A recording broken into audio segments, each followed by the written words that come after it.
Good morning, dear students. Welcome to 8th class lecture.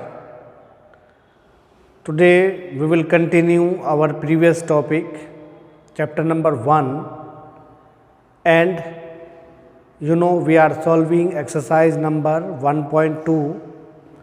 In this exercise, we have to discuss about question number 14.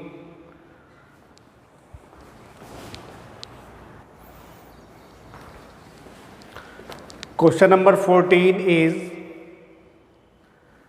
the sum of two rational numbers is -7. If one of them is -11/3, find the other. It means हमारे पास two rational number हैं, उन दोनों का सम -7 है और उनमें से एक रेशनल नंबर -11/3 है। हमें दूसरा रेशनल नंबर चाहिए। तो देखिए क्वेश्चन नंबर 14 में आप लिखेंगे let x be the required rational number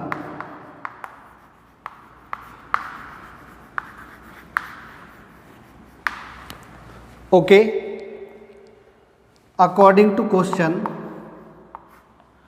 एक हमारे पास है x, दूसरा रेशनल नंबर गिवन है -11/3। इसको हम लिखेंगे -11/3 इज इक्वल टू -7। तो ये आएगा x -11/3 इज इक्वल टू -7। तो x is equal to -7 and plus 11/3। 7 3 ज़ा 21 होता है, -21 एंड प्लस 11 एंड अपॉन 3। तो अब आप यहाँ पर देख सकते हैं -21 एंड प्लस 11 ये हो जाएगा -10 एंड अपॉन 3। ये रिक्वायर्ड रेशनल नंबर है।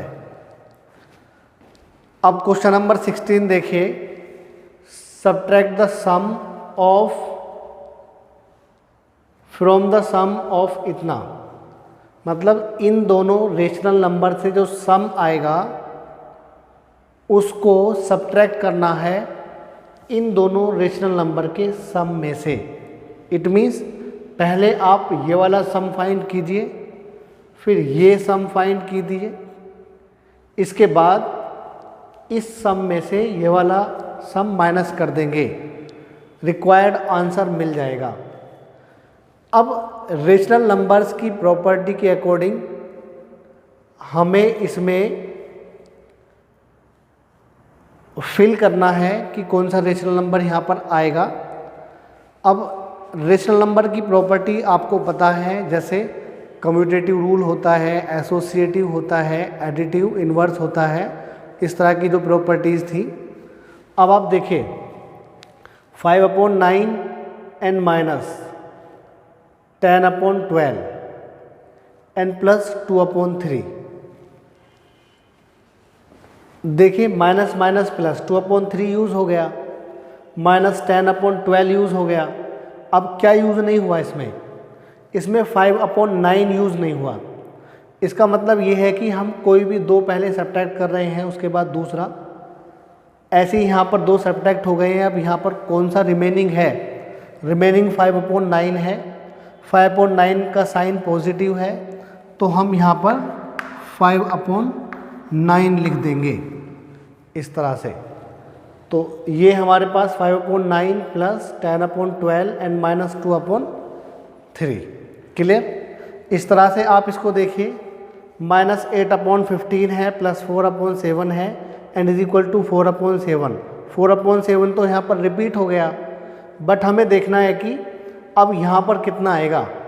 यहाँ पर -8/15 रिमेनिंग है, तो यहाँ पर हम लिख देंगे -8/15। 15। ओके, तो उम्मीद करते हैं कि ये क्वेश्चन आपको समझ में आ गए होंगे। अब आप अपनी बुक में ट्रू फॉल्स देखिए। ट्रू फॉल्स को कैसे करना है। क्वेश्चन नंबर 18 में जो फर्स्ट है, additive inverse of P upon Q is Q upon P, ये तो रॉन्ग है, फॉल्स है।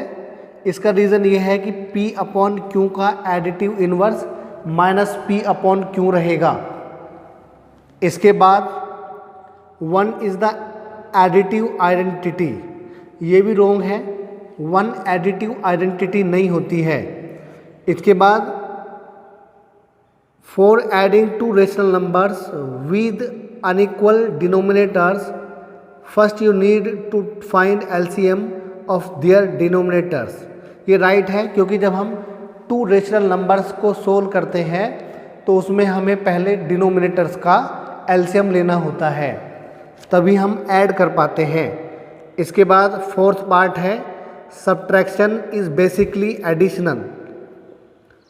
आई am repeating, subtraction is basically addition where one of the addends has negative sign, तो ये ट्रू है, क्योंकि जो सब्ट्रैक्शन होता है वो एक तरह का एडिशन ही होता है, और जो दूसरी वाली रेशनल नंबर होता है या फिर कोई भी दूसरा होता है वो नेगेटिव साइन के साथ होता है, इसलिए हम सब्ट्रैक्ट करते हैं। क्योंकि जब हम ऐड करते हैं तो इसका मतलब होता है कि दोनों के साइन सेम रहेंगे। जैसे अगर प्लस प्लस रहता है या फिर माइनस माइनस रहता है तो हम दोनों को ऐड करेंगे, लेकिन अगर साइन अपोजिट आते हैं, जैसे एक पॉजिटिव है दूसरा नेगेटिव है, तो वो हमेशा सब्ट्रैक्ट होता है। इसके बाद fifth part, rational numbers are not closed for subtraction, ये रॉन्ग है। And six part, subtraction of rational numbers is not commutative but associative, ये भी गलत है, क्योंकि जो सब्ट्रैक्शन होता है वो कम्यूटेटिव भी होता है, एसोसिएटिव भी होता है। अब इसके बाद नेक्स्ट एक्सरसाइज का हम रूल क्लियर कर लेते हैं, बेसिक क्लियर कर लेते हैं। नेक्स्ट एक्सरसाइज में हमें सीखना है कि रेशनल नंबर्स की मल्टीप्लाई कैसे करते हैं। 1.2 में हमने सीखा था रेशनल नंबर्स को कैसे ऐड करते हैं, जबकि अब हम सीखेंगे रेशनल नंबर्स की मल्टीप्लिकेशन कैसे होती है। इसके बाद हम डिवाइड के बारे में सीखेंगे, बट अभी हमें सीखना है मल्टीप्लिकेशन ऑफ रेशनल नंबर्स। तो अगर हमारे पास if we have two rational numbers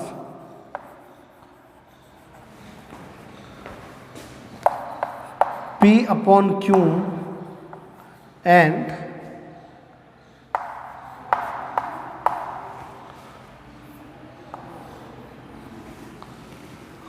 R upon S, and we have to multiply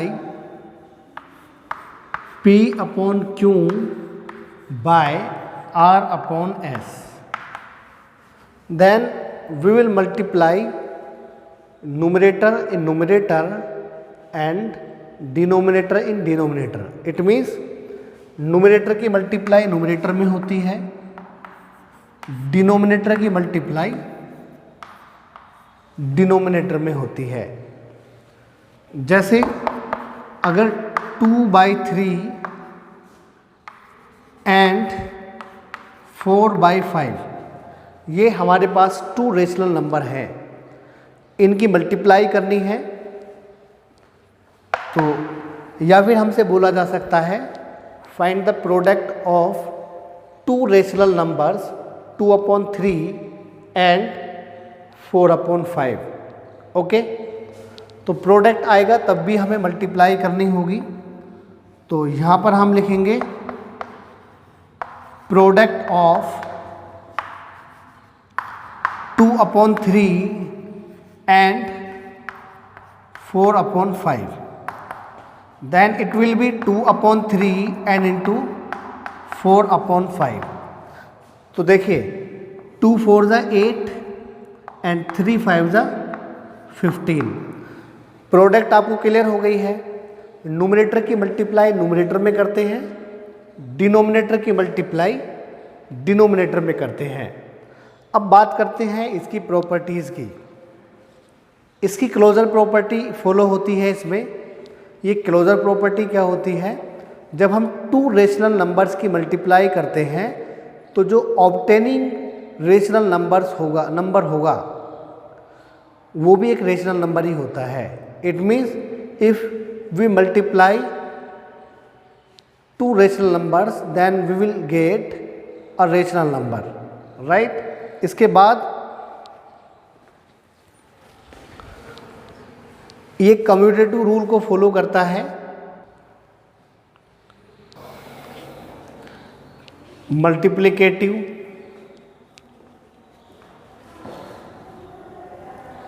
identity है, इससे पहले एसोसिएटिव प्रॉपर्टी है, कम्यूटेटिव प्रॉपर्टी है, क्लोजर प्रॉपर्टी मैंने आपको बता दिया है। क्लोजर प्रॉपर्टी का मतलब होता है जब हम टू रेशनल नंबर्स की मल्टीप्लाई करेंगे तो ऑब्टेनिंग रिजल्ट भी रेशनल नंबर रहेगा, ये क्लोजर प्रॉपर्टी है। इसके बाद कम्यूटेटिव प्रॉपर्टी में क्या होता है, अगर सपोज हम 2/3 की मल्टीप्लाई 7/5 में करें या फिर 7/5 की मल्टीप्लाई 2/3 में करें, दोनों का रिजल्ट सेम आएगा। तो इसका मतलब रेशनल नंबर्स पर मल्टीप्लिकेशन प्रॉपर्टी में, मल्टीप्लिकेशन ऑपरेशन में कम्यूटेटिव रूल फॉलो होता है, okay.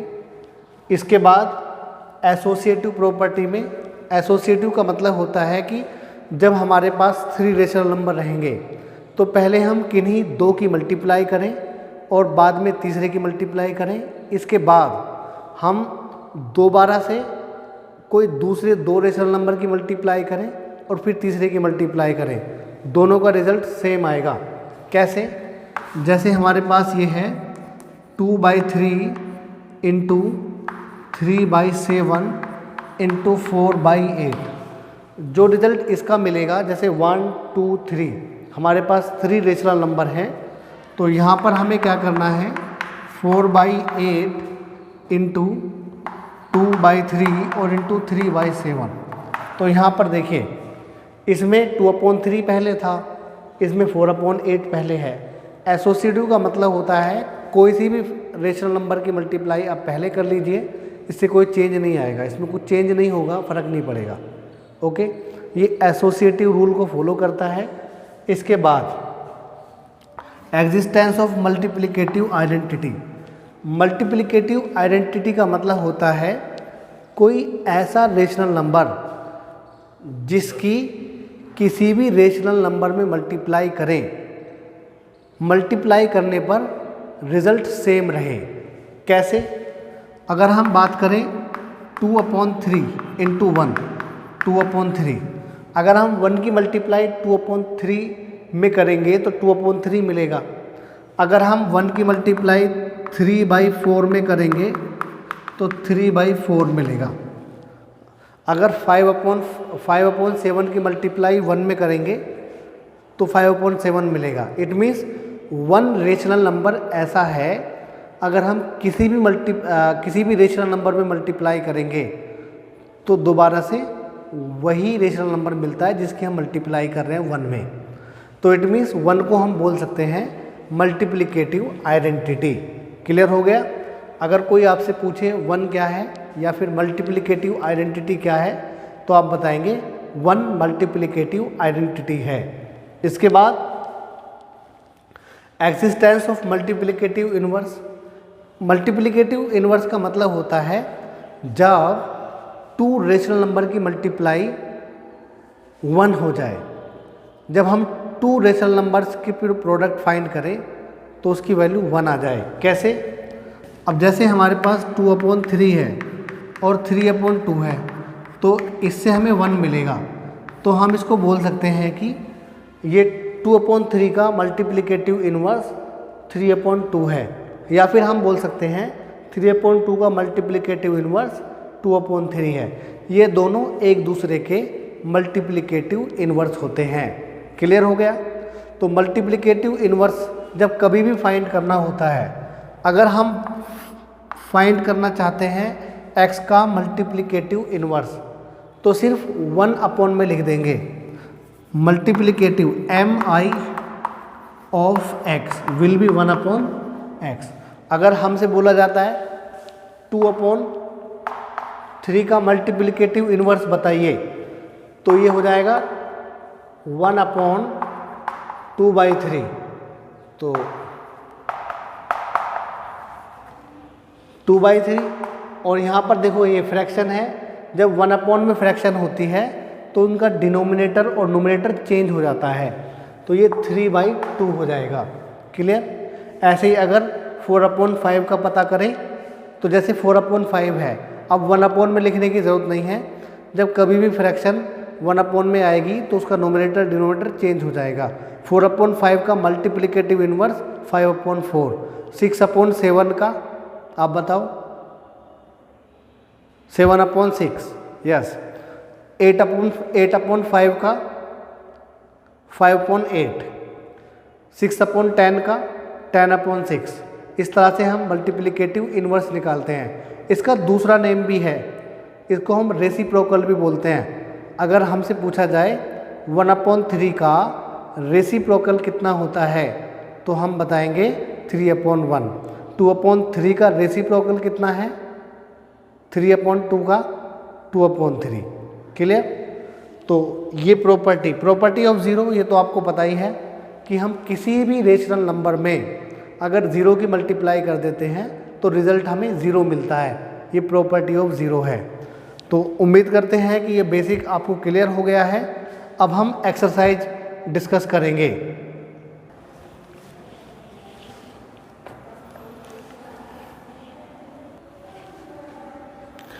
This is exercise number 1.3. First question is find the product of 1/7 and 5/3। इन सभी क्वेश्चन में हमने 1 पार्ट लिए हैं, उसके बेस पर आप बाकी पार्ट कर सकते हैं। अगर आपकी प्रॉब्लम आती है या फिर कोई कॉम्प्लिकेटेड क्वेश्चन लगता है आपको या आपसे सोल्व नहीं हो रहा है, तो आप हमें इन्फॉर्म कीजिए, हम आपको इसी तरह से उस क्वेश्चन को भी क्लियर करा देंगे। अब देखिए, जैसे क्वेश्चन नंबर फर्स्ट है find the product of 1/7 and 5/3। बहुत इजी है, प्रोडक्ट कैसे फाइंड करनी है मैंने आपको बताया है। तो हम यहाँ पर लिखेंगे, यहाँ पर लिख लेता हूँ product of 1/7 and 5/3 is equal to 1/7 and 5/3। तो देखिए 5 1 ज़ा 5, 7 3 ज़ा 21, ये आंसर है। ऐसे ही जो सेकंड क्वेश्चन है इसका फर्स्ट पार्ट देखिए, 3 2 ज़ा 6 एंड 10 3 ज़ा 30। या फिर आप ऐसे करिए, 3 से 3 कैंसिल हो गया और ये हो गया 2 5 ज़ा 10, तो यहाँ पर सिर्फ बच जाएगा 1/5। तो ज़रूरी नहीं है कि मल्टीप्लिकेशन में सिर्फ मल्टीप्लाई होगी, अगर हम उसको सिंप्लीफाई कर सकते हैं तो सिंप्लीफाई करके कर दीजिए, नो प्रॉब्लम। अब इसके बाद जैसे ये क्वेश्चन है, एक यहाँ पर नेगेटिव साइन है, दूसरा पॉजिटिव है। आपको पता है जब हम प्लस साइन की मल्टीप्लाई प्लस में करते हैं तो प्लस आता है, जब प्लस की मल्टीप्लाई माइनस में करते हैं तो माइनस आता है, माइनस की मल्टीप्लाई माइनस में करते हैं तो प्लस आता है, और प्लस प्लस प्लस होता है, plus minus minus, minus plus minus, minus minus plus. Okay, तो अब ऐसे ही यहाँ पर देखिए इक्वल साइन लिया हमने, माइनस प्लस माइनस, 2 7 ज़ा 14, 9 3 ज़ा 27, ये आंसर है। ये भी क्लियर हो गया। फिल इन द ब्लैंक्स में जो हमने प्रॉपर्टी पढ़ाई आपको, कॉम्यूटेटिव, एसोसिएटिव, क्लोजर प्रॉपर्टी या multiplicative identity, multiplicative inverse, property of zero, उनके बिहाफ पर इन क्वेश्चन को करना है। जैसे यहाँ पर देखो 1 2 3 फ्रैक्शन है, 3 में 2 यहाँ पर आ गई है, 1/3 एंड 3/7। रिमेनिंग कौन सी फ्रैक्शन है, ये रिमेनिंग है, तो इसको हम यहाँ पर लिख देंगे, आंसर आ जाएगा ये 5/8। तो स्पेस में कितना आ गया, -5/8। ऐसे ही यहाँ पर देख लीजिए, ये -4/7, यहाँ पर आप देखिए -4/7 है। अब क्योंकि ये एसोसिएटिव रूल को फॉलो करता है, तो जैसे -4/7 तो यहाँ पर आ गया, यहाँ पर हम -3/7 लिख सकते हैं, और ये 11/4 आ सकता है। तो ज़रूरी नहीं है कि यहाँ पर हम -3/7 लें, इसको हम यहाँ पर भी ले सकते हैं। क्यों? क्योंकि ये एसोसिएटिव रूल को फॉलो करता है। इसके बाद रेसिप्रोकल बताना है। रेसिप्रोकल मतलब मल्टीप्लिकेटिव इन्वर्स। तो जब मल्टीप्लिकेटिव इन्वर्स फाइंड करेंगे तो -11 है जैसे, तो -11 का मल्टीप्लिकेटिव इन्वर्स कितना आएगा, उसको 1/, में रख लेंगे। तो यहाँ पर हम लिख सकते हैं mi = 1/-11। मैं इसको प्रॉपर वे में नहीं लिख रहा हूँ, क्योंकि आप इसे जैसे यहाँ पर ये क्वेश्चन है, फिर इसके नीचे लिखेंगे, तो यहाँ पर मैंने डायरेक्टली समझा दिया है, क्योंकि मैं एक्सप्लेन कर रहा हूँ। जब आप अपनी नोटबुक में करेंगे तो उसको अच्छे से करना। आपका राइटिंग स्किल अच्छा होना चाहिए, आपका लिखने का पैटर्न अच्छा होना चाहिए। इक्वल साइन की अगर कहीं ज़रूरत है तो इक्वल साइन यूज़ करना चाहिए। ओके, अब जैसे इसको सिंप्लीफाई करना है, सिंप्लीफाई कैसे करें, आसानी से कर सकते हैं। यहाँ पर मल्टीप्लाई कर लीजिए, 2 × 1 = 2, या फिर आप एक काम करिए, 2 का टेबल 8 में भी चला सकते हैं, या फिर मल्टीप्लाई कर लीजिए, 2 × 1 = 2, 5 8 = 40, n × 1/2, 2 से 2 कैंसिल, ये हो जाएगा 1/40। ये रिक्वायर्ड आंसर है। उम्मीद करते हैं कि आपको ये सब चीज़ें समझ में आई होंगी, और आप अच्छे से प्रैक्टिस कीजिए। आपकी कोई भी प्रॉब्लम आती है या किसी भी तरह की प्रॉब्लम है, हमसे डिस्कस कीजिए, हम आपकी प्रॉब्लम को सॉल्व करेंगे। Okay, bye.